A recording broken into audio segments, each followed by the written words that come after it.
Très chère divinité matière que vous êtes, méditation.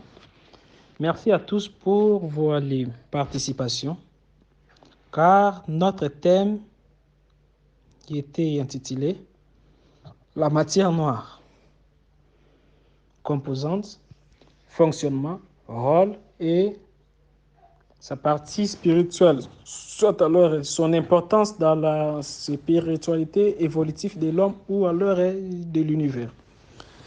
Chaque membre de ces vénérables forums a bien fait son exposé. Vous êtes très intelligent, sage et très averti. Je suis fier de vos capacités. Je suis alors fier de vos capacités.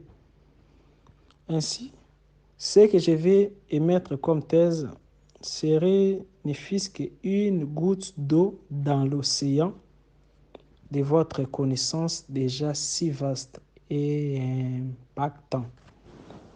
Ainsi, je vais commencer sans plus tarder. Je vais émettre premièrement une thèse scientifique. Ensuite, je vais émettre une thèse à caractère spirituel. Soyez attentifs. Je vais dire ainsi. L'immensité majoritaire de l'univers demeure invisible à nos yeux, certes. Il est composé à 95% de matière noire et d'énergie noire. Et aujourd'hui, la science ne sait pas trop de quoi il est question. Sauf que nous percevons leur présence par leurs effets gravitationnels sur la matière ordinaire ou l'univers dans son ensemble. Peu importe. Pas vraiment, parce que les comprendre, c'est comprendre le destin de l'univers. Notamment l'énergie noire, qui représente à elle seule 70% du contenu énergétique de l'univers. Surtout qu'il y a du sens là-dedans. La matière noire crée du lien dans l'univers. Sans elle, il ne serait que chaos. Sans elle, l'univers serait inhabitable. La matière noire traverse et façonne les planètes et les étoiles. La matière noire est le ciment de l'univers. N'oubliez pas, la matière noire est le ciment de l'univers. Élément important à retenir, l'univers est homogène. Qui dit homogène signifie principalement des mêmes natures uniformes. L'univers est isotrope. Que dit isotope signifie simplement qu'il représente les mêmes propriétés dans toutes les directions. Comment constater ce qu'on appelle les principes cosmologiques? À grande échelle, on peut comparer l'univers à un liquide, c'est-à-dire de l'eau. Observez à l'ordre du nanomètre. La planète Terre n'est donc ni centrale, ni spéciale, ni privilégiée. Elle fait partie d'un grand tout homogène et isotrope. Ce qui revient à dire et à affirmer que la planète Terre n'est pas extraordinaire parce qu'il y a plusieurs planètes qui sont aussi habitées. Et je ferme rapidement la parenthèse. Je disais, la planète Terre n'est donc ni centrale, ni spéciale, ni privilégiée. Elle fait partie d'un grand tout homogène et isotrope. Et finalement, l'univers ou de l'eau, cela se ressemble, tout est question d'échelle. Depuis 1929 et les observations d'Edwin Hubble, on sait que l'univers est en expansion et que tout partirait d'un Big Bang il y a 13,8 milliards d'années. Tout partirait d'un point, c'est-à-dire l'atome primitif. L'atome primitif est stimulé dans la Bible lorsque Dieu dit que la lumière soit et la lumière fut. Donc, l'éclat de la lumière qui alors est jailli dans les ténèbres primitives, c'est les ténèbres citées dans les livres de la Genèse, évoque déjà la présence de l'énergie noire et la matière noire. L'énergie noire vit dans la matière noire. Non, la matière noire vit dans l'énergie noire ou vice-versa. Alors, l'atome primitif. Si les chercheurs arrivent à remonter les temps dans leurs observations à 10 moins 43 secondes, et après le Big Bang, le temps égale 0 reste inaccessible. Les équations présentent alors une singularité. Qui dit singularité? Comme avec tout alors est trou noir, c'est-à-dire que alors la température et l'intensité deviennent infinies. C'est le mur des Planck. Les équations s'effondrent car il faudrait que la théorie de la gravitation s'unisse à la physique quantique pour aller plus près du zéro. La densité devient telle qu'on ne peut plus calculer. Donc, à partir de 10 moins 43 secondes, que la science constate le débit de l'expansion accélérée à partir d'un unique et minuscule point. On l'appelle l'inflation cosmique. L'inflation cosmique. Depuis 1998, on sait que cette expansion est de plus en plus rapide.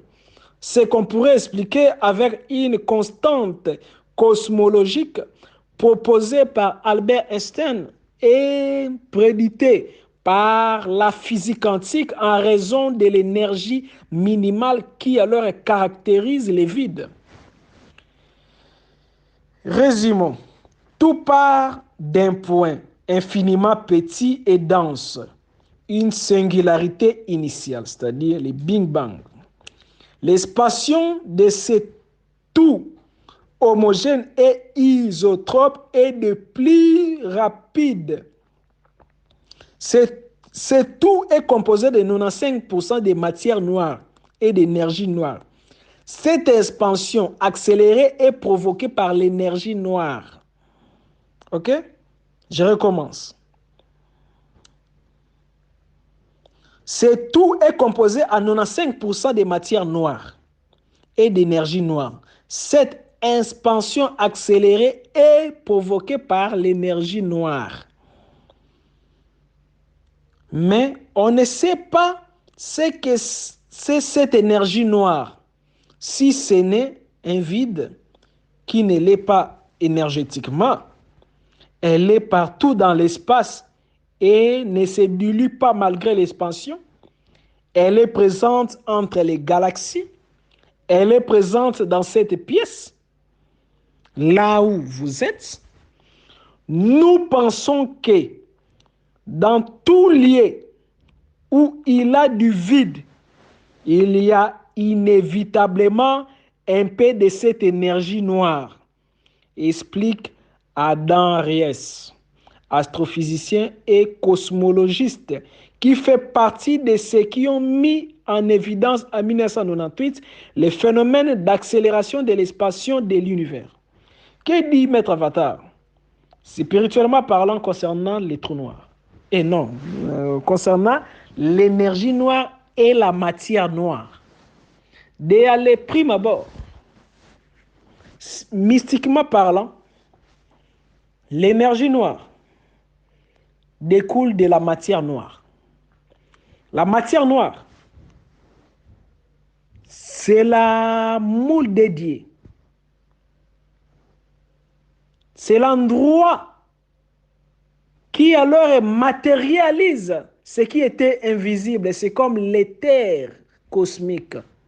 Ça rend ce qui était invisible invisible. Comme il est dit dans le livre d'Hébreux, chapitre 11, Paul stipule en disant, la foi, c'est la démonstration de ce qu'on espère. Les croyances des choses qu'on n'espère pas. Il est dit encore, la foi appelle à l'existence les choses qui n'existent pas. Dieu est considéré comme cette matière noire. Son esprit agissant dans l'univers visible à partir de l'invisible, donc le Saint-Esprit est considéré comme l'énergie noire. Cette énergie pénètre, copénètre tout. Sans l'énergie noire, c'est-à-dire sans le Saint-Esprit, la terre allait être informe et vide depuis le début.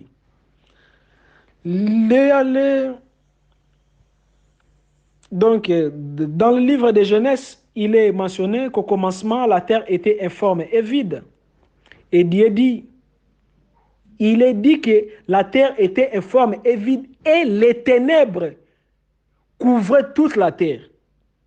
Les ténèbres qui alors couvraient toute la terre y étaient symbolisées par la matière noire, donc la présence de Dieu, mais y en étant inactif.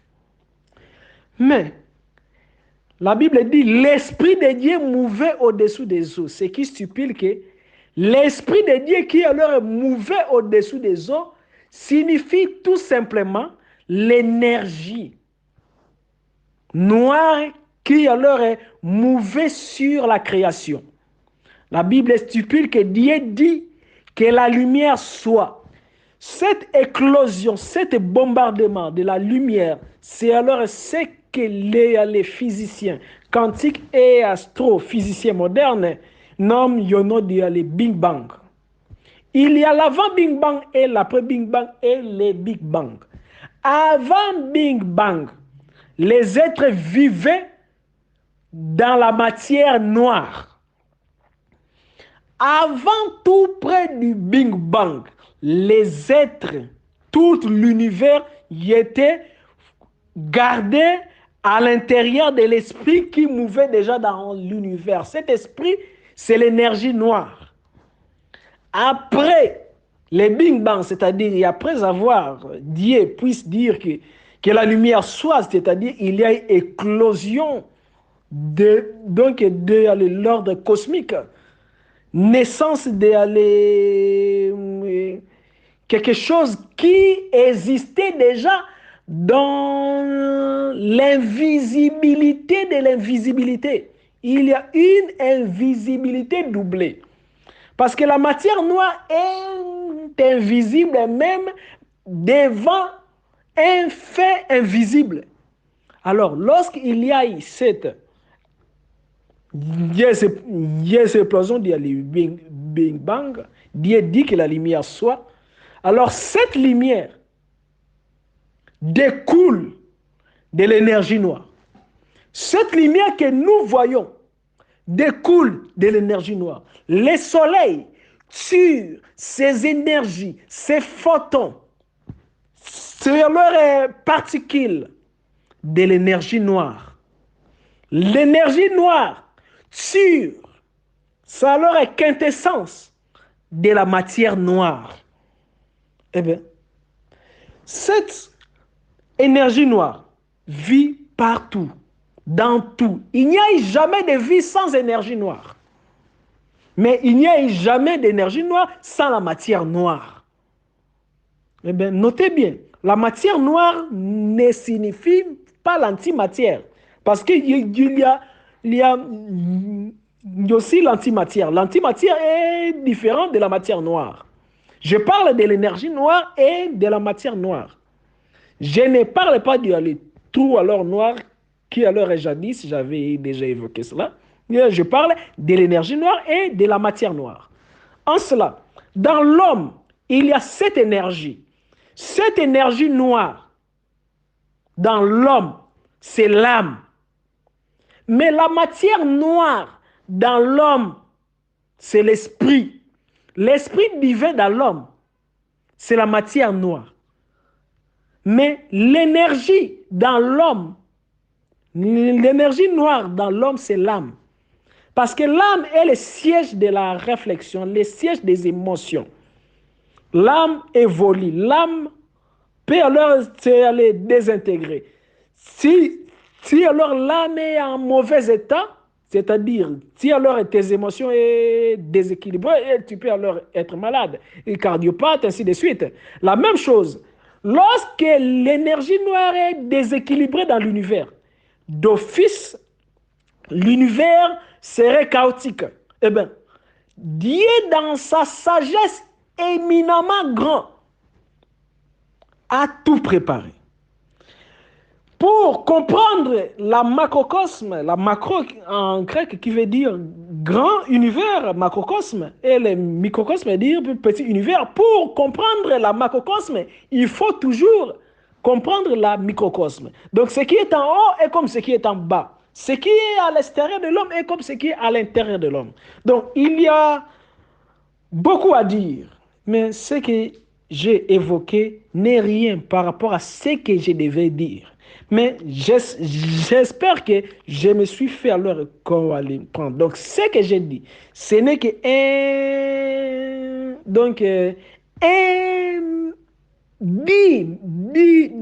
alors un millième de la vérité qui alors devrait être dit. Parce qu'il reste à savoir comment alors fonctionne l'énergie noire.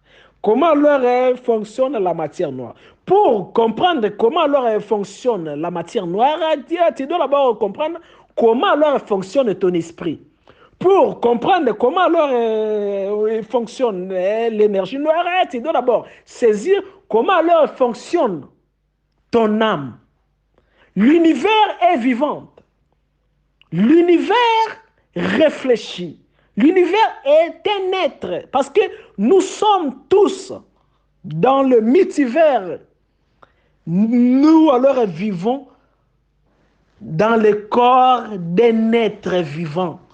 Cet être, certains peuvent l'appeler Dieu, mais vu alors sa grandeur, il ne peut être nommé car il dépasse ce concept-là de Dieu.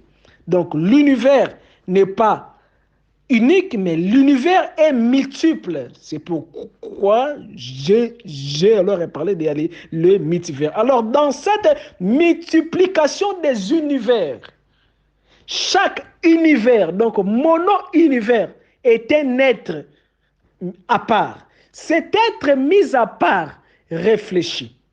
Sa réflexion repose dans l'âme, donc l'énergie noire.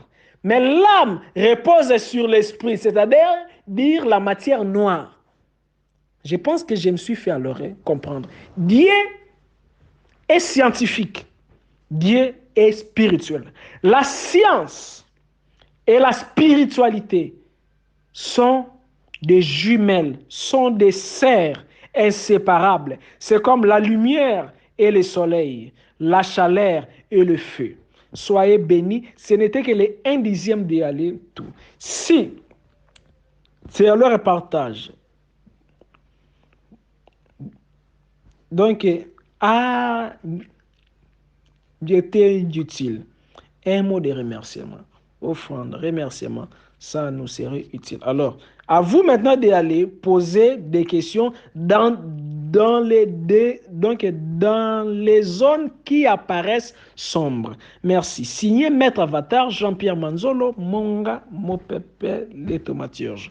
Numéro de contact WhatsApp 00243 81 611 867 00243 81 611 867 soit 89 64 72 798. Soyez bénis. Merci.